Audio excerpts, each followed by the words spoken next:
Ada suatu penyupangan, Man, kata situ. Di mana penyupangan itu sangat senang sekali kepada janin-janin bayi. Di mana dia mencium aroma janin bayi, itu sepertinya harum bagi dia. Hilangnya janin di dalam perut Sarah itu diakibatkan karena Sarah melihat sosok makhluk yang bertanduk. Assalamualaikum warahmatullahi wabarakatuh. Selamat berjumpa kembali dengan saya, Kang Idod. Semoga malam hari ini Sobat Melihat Malam masih dalam keadaan sehat walafiat, diperbanyak rezekinya, dan dimudahkan semua urusannya. Kali ini saya akan membawakan suatu kisah pribadi saya, di mana teman saya yang dulu pernah satu SMA mengalami beberapa kejadian yang memang bermasalah bagi kehidupannya, yaitu sudah 8 tahun dia beserta istrinya tidak juga dikaruniai anak. Nah, penyebabnya yaitu pernah sekali dia hamil, ternyata setelah 3 bulan kehamilannya ternyata kosong. Entah kemana itu janinnya.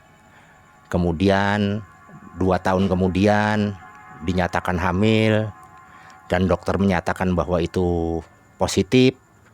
Ternyata 4 bulan kemudian perutnya mengempis lagi, sampai akhirnya 8 tahun dia mengalami kejadian-kejadian seperti itu. Baiklah Sobat Melihat Malam, beginilah kisahnya. Waktu itu saya kedatangan seorang teman yang sudah lama sekali tidak berjumpa. Dulu dia satu kelas semasa SMA. Sebut saja namanya Maman. Nah, Maman ini sahabat saya sangat dekat sekali semenjak di SMA. Kita sering belajar bareng, tidur di rumah saya kadang-kadang.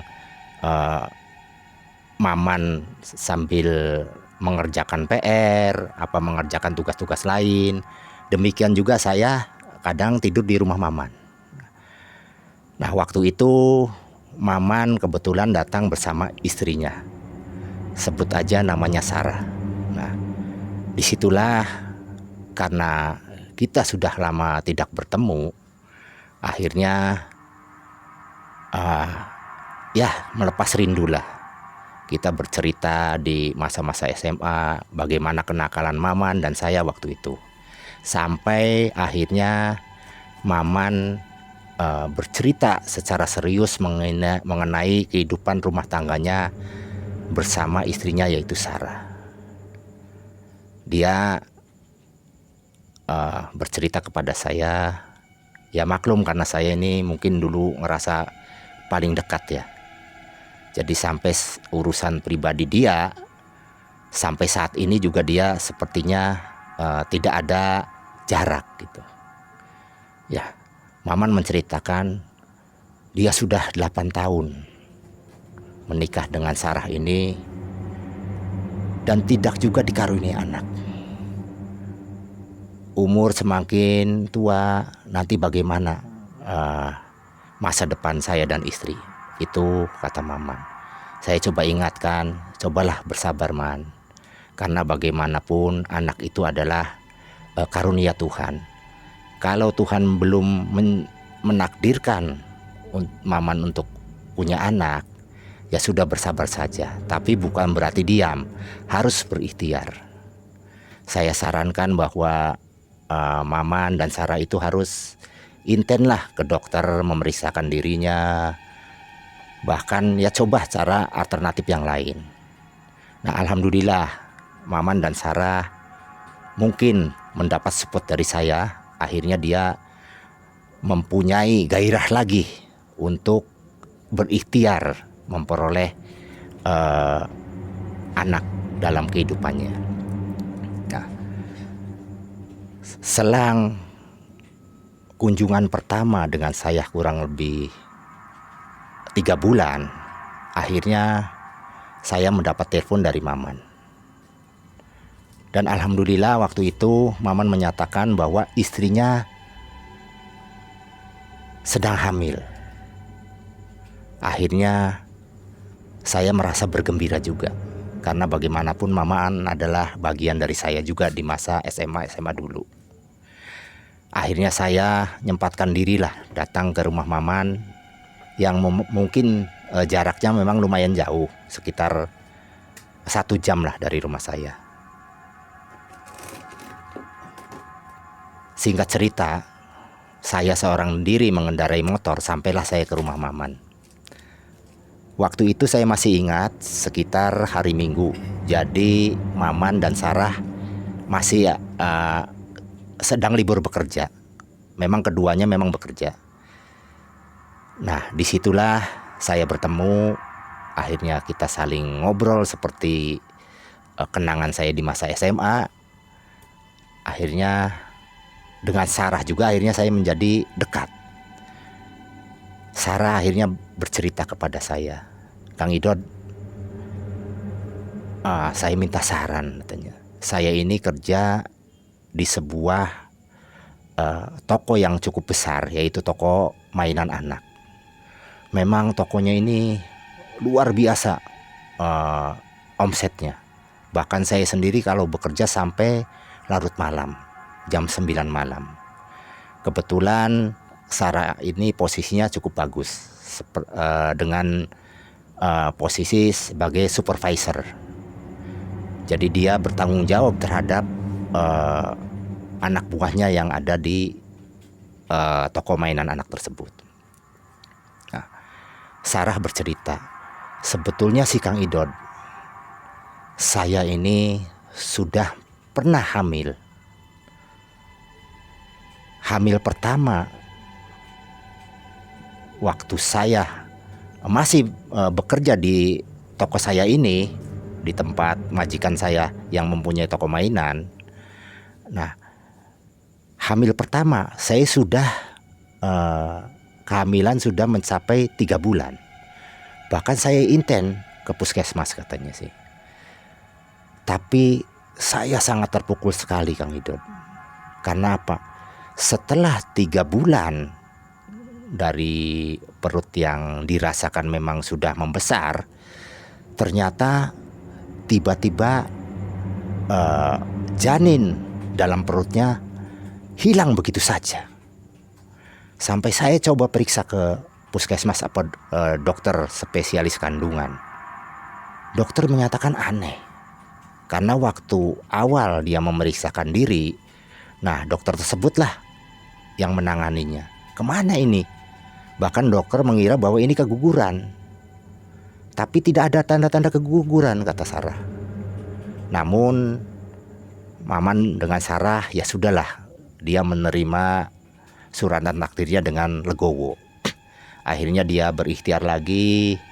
Nah, di mana kehamilan yang kedua terjadi sama seperti itu juga. Bahkan Sarah bercerita kepada saya, seringkali dia di tempat kerjanya, di mana itu sudah menjelang pukul 8 malam, di mana dia harus membenahi semua administrasi dan pertanggungjawaban hasil pembelian hari itu juga. Dia sering melihat sosok-sosok yang menyeramkan di dalam gudang. Bukan saja Sarah, bahkan pegawai lainnya. Pernah satu kali Sarah bercerita kepada saya, di mana pada saat kandungan yang pertama di usia waktu itu 2 bulan, di mana Sarah itu harus mengambil suatu paket mainan anak di dalam gudang. Tiba-tiba dia dikejutkan dengan hadirnya sesosok tubuh yang tinggi besar, dengan mata yang memerah, bulu-bulu yang lebat. Bahkan di atas kepalanya ada tanduknya. dengan bentuk muka yang semuanya merah, terlapisan oleh bulu-bulu yang tebal. Sempat Sarah ngerasa shock waktu itu. Bahkan dia sampai kesurupan waktu itu. Hingga semua rekan-rekannya mendatangi dia karena mendengar jeritan Sarah yang sangat kencang sekali. Akhirnya Sarah digotong oleh teman-temannya, dibawa ke ruang depan. Tapi Sarah tidak kunjung sembuh. Dia mengoceh ke sana ke sini. Itu dampak dia melihat sosok makhluk yang ada dalam gudang. Akhirnya apa, Sobat Melihat Malam? Didatangkanlah seorang kiai. Nah, barulah setelah didatangkan kiai, kemudian dibacakan ayat-ayat suci, Sarah akhirnya siuman. Dan kerap kali, bukan saja Sarah, setiap minggunya ada saja karyawan yang kesurupan tersebut. Cuma masalahnya Sarah ini dalam kondisi sedang hamil. Nah, itulah yang jadi masalah. Hilangnya janin di dalam perut Sarah itu diakibatkan karena Sarah melihat sosok makhluk yang bertanduk. Di kali kedua, demikian juga pada saat Sarah hamil kedua. Ini sama posisinya di gudang. Nah, karena Sarah tahu bahwa di gudang itu ada sesuatu yang memang membuat ketakutan yang luar biasa terhadap diri Sarah. Akhirnya Sarah minta diantar oleh office boy waktu itu, yang ada masih bertugas di kantornya. Kurang lebih sekitar pukul 8 malam. Nah, setelah Sarah diantar ke gudang untuk mengambil suatu paket mainan anak yang memang dipesan oleh konsumen, sama terjadi hal-hal yang memang sangat menakutkan. Sarah melihat lagi jenis makhluk-makhluk astral, bahkan bukan lagi satu, puluhan di situ. Nah, yang anehnya bukan saja Sarah yang melihat, bahkan office boy juga melihat. Kembali Sarah kesurupan. Dan kali ini 2 orang yang kesurupan. Office boy kesurupan, Sarah juga kesurupan. Padahal Sarah sudah membaca doa-doa. Dan dia sudah mempersiapkan kondisi-kondisi, istilahnya sih doa untuk perlindungan. Namun kondisi tidak bisa dicegah. Terjadilah 2 orang kesurupan langsung. Nah, itu untuk kedua kalinya janin Sarah hilang. Nah, akhirnya usut punya usut, dari karyawan yang setiap minggunya terjadi kesurupan di tempat toko mainan anak ini, ada suatu pemikiran dari salah satu karyawan yang memang dekat keberadaannya dengan pemiliknya. Jangan-jangan ini pemilik toko ini punya pesugihan.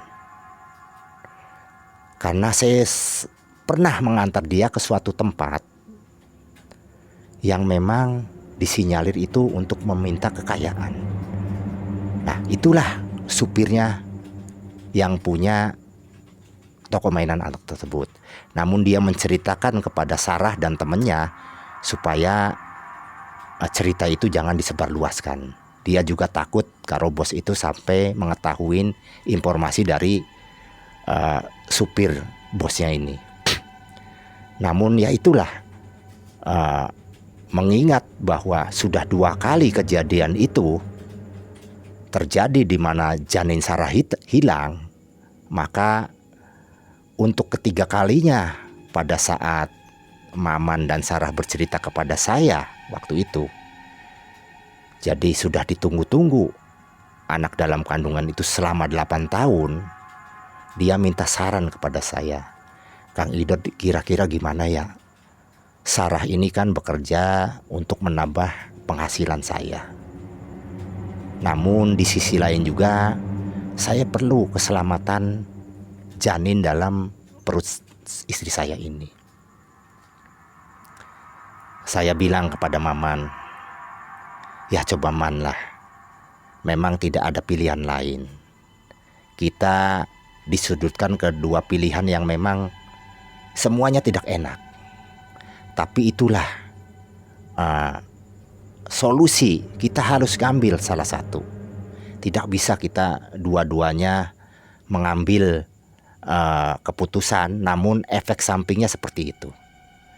Nah, sudahlah, kata saya itu.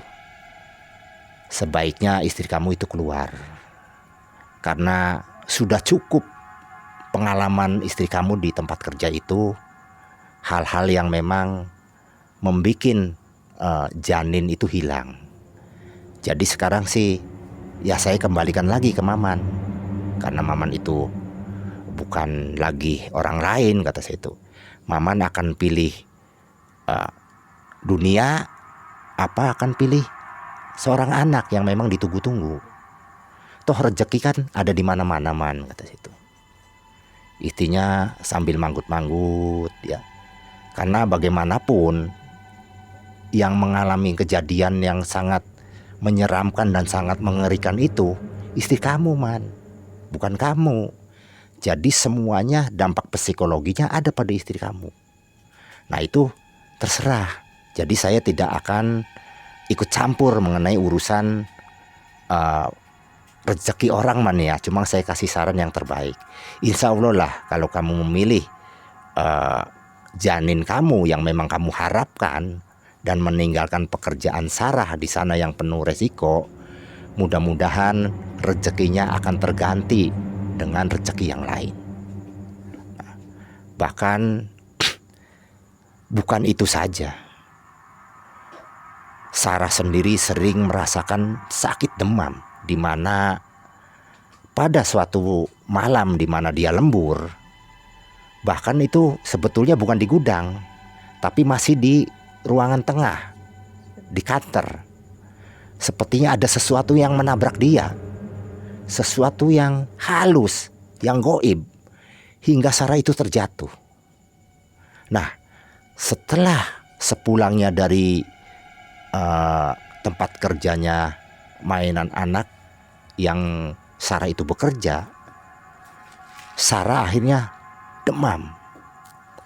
Bahkan semua obat, semua resep yang dia minum tidak bisa menurunkan suhu panas dalam diri Sarah. Lagi-lagi hanya doa oleh seorang kiai itu sembuh. Nah, itulah, Man. Jadi ini berarti ada sesuatu yang berbeda. Bukan saja bentuk-bentuk fisik di situ yang memang pekerjaan yang sangat capek. Nah, ini utamanya bentuk-bentuk psikologi dan bentuk-bentuk astral yang memang mempengaruhi sisi-sisi jiwa Sarah. Kasihan, Man, kata situ. Cobalah. Nah, ada lagi di suatu hari Sarah bercerita kepada saya, Kang Idod, itu sih belum seberapa. Waktu itu saya ingat, waktu itu di malam Jumat. Kita masih lembur sekitar 5 orang untuk memberesi mainan-mainan anak yang masih berceceran. Jadi dipilah-pilah lah mana yang memang ini untuk anak usia 1 tahun, ada yang untuk 3 tahun, ada yang untuk 5 tahun. Nah semua lembur karena barang baru datang dari mobil box.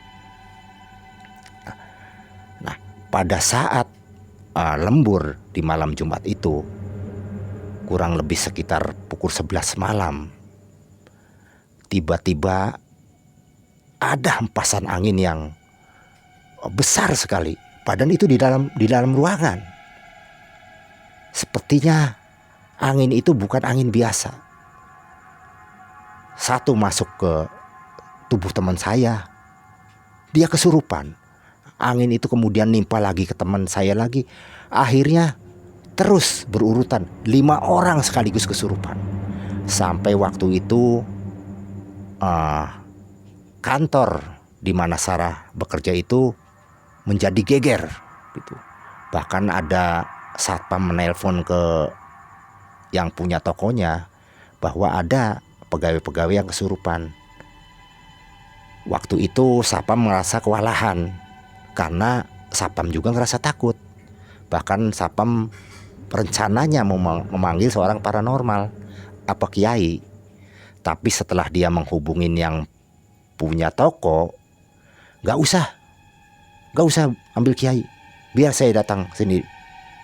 Ternyata sudah hampir setengah jam baru pemilik toko datang. Dia menyaksikan 5 orang sedang kesurupan. Hanya dengan datang aja, yang 5 orang itu semuanya siuman, hilang total kesurupannya. Seolah-olah yang punya toko ini menggantikan seorang kiai apa paranormal. Nah, itulah Sobat Melihat Malam. Itu berarti salah satu tanda bahwa pemilik toko ini yang mempunyai, yang memelihara makhluk-makhluk astral di dalam tempat kerjanya.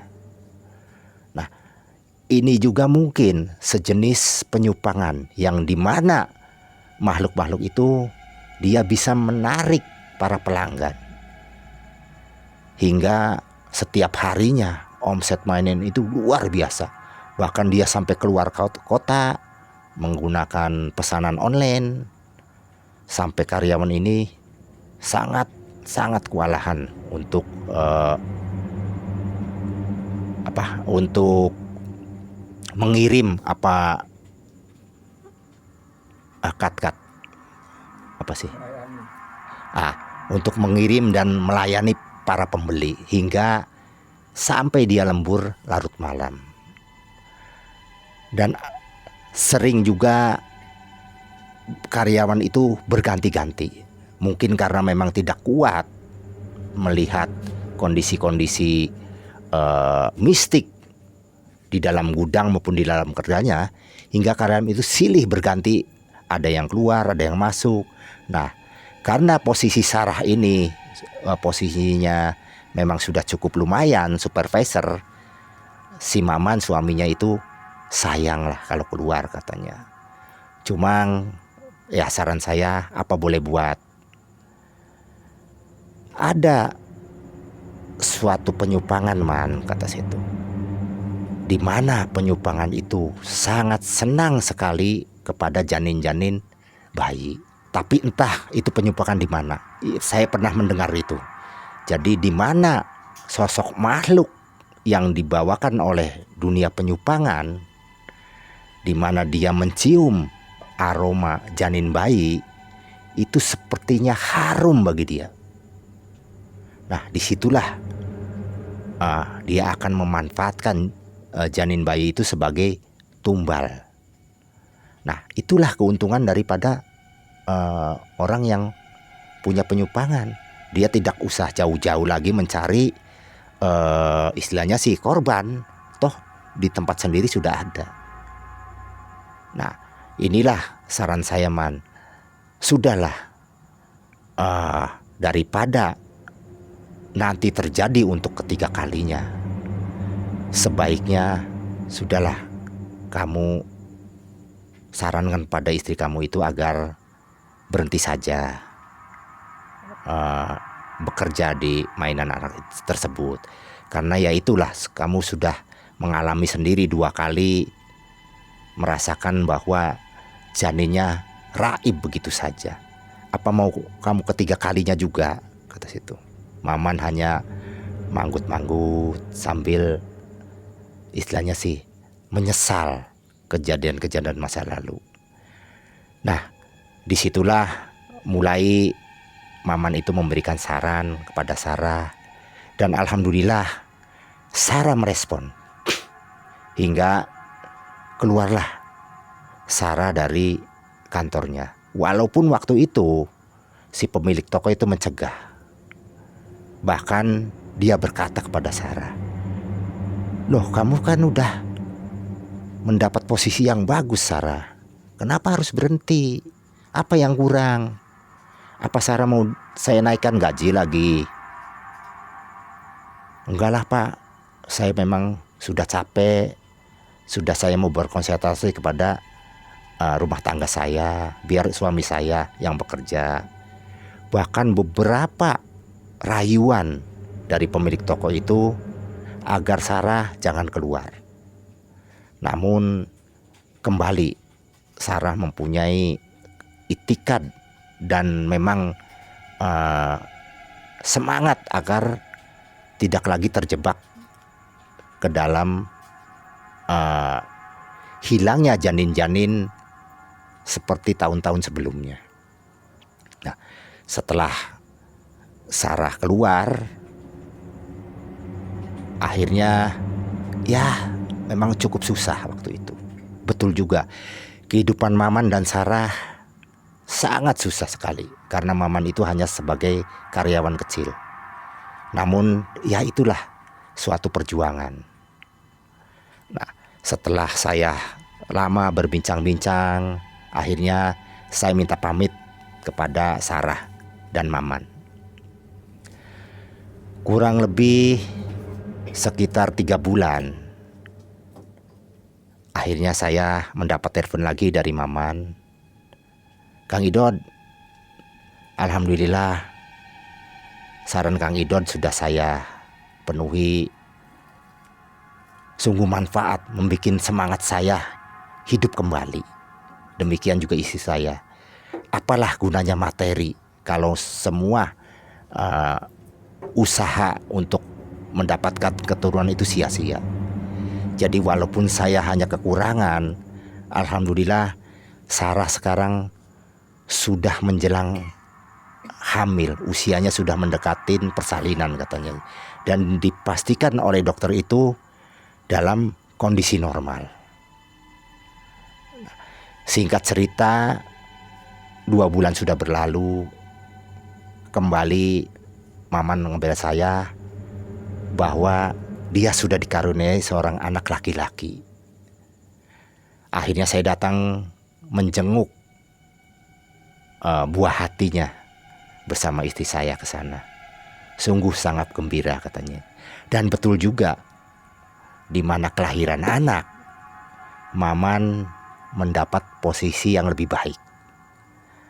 Akhirnya ya itulah, rezeki itu sebetulnya ada di mana-mana. Jadi ambillah rezeki itu dengan penuh kebaikan, dengan penuh perjuangan. Walaupun kita melepaskan rezeki yang lain karena penuh dengan resiko, insya Allah akan tergantikan dengan rezekinya anak yang hadir. Nah, disitulah akhirnya teman-teman Sarah yang masih bekerja di toko mainan anak,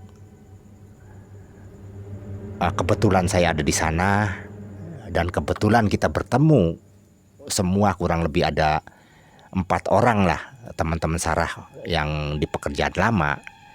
Akhirnya kita asik berbincang-bincang. Banyak cerita yang masih seputar misteri-misteri di dalam pekerjaannya. Namun melihat contoh dari Sarah ini, akhirnya terselamatkan janinnya. Hampir semua teman-temannya juga sebagai sebagai panutan, sebagai contoh. Nantilah kalau saya juga hamil, saya akan keluar. Tapi sebelum hamil, ya sudah, mau kerja di mana lagi katanya. Maka disitulah Sarah melepaskan ikatan daripada hal-hal yang membuat masalah kehidupannya untuk memperoleh anak menjadi tercerahkan. Dan akhirnya Maman kembali normal dengan posisi mempunyai seorang anak. Dan nah, apakah dampak dari Sarah keluar kemudian sudah hilang begitu saja? Ternyata tidak. Nah, Sarah sudah uh, apa sih, jiwanya selama dia bekerja di sana, psikologinya sudah terganggu. Suatu saat di mana Sarah pada malam hari Maman tidak bekerja dan dia menyusuin, kembali makhluk yang dia pernah lihat di gudang itu dia hadir. Sepertinya dia paham benar makhluk itu terhadap bau wanginya seorang bayi. Namun posisi Sarah sekarang sudah berbeda. Bahkan dia sudah rajin sholat, rajin berzikir, hingga makhluk itu tidak 100% menguasain janin dan dirinya. Ada tolakan dari Sarah. Namun begitulah, hampir di mana Maman pulang malam, kembali Sarah dihadirkan, diperlihatkan kehadiran makhluk-makhluk yang ada di tempat kerjanya. Ini menjadi suatu keanehan. Bukankah Sarah sudah selesai, sudah tidak bekerja lagi? Kenapa makhluk itu harus hadir juga? Nah, akhirnya Maman kembali menelpon saya. Kang Idot, gimana ya? Ternyata makhluk itu makhluk yang memang suka sekali sama janin, sama anak saya, dari mulai janin hingga lahir. Apa salah saya, katanya?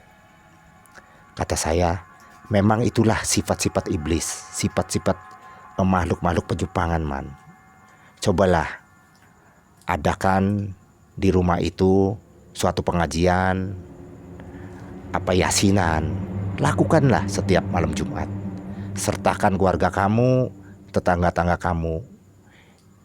Lakukan setiap Jumat selama 20 hari. Nah, Maman juga akhirnya mengikuti saran saya.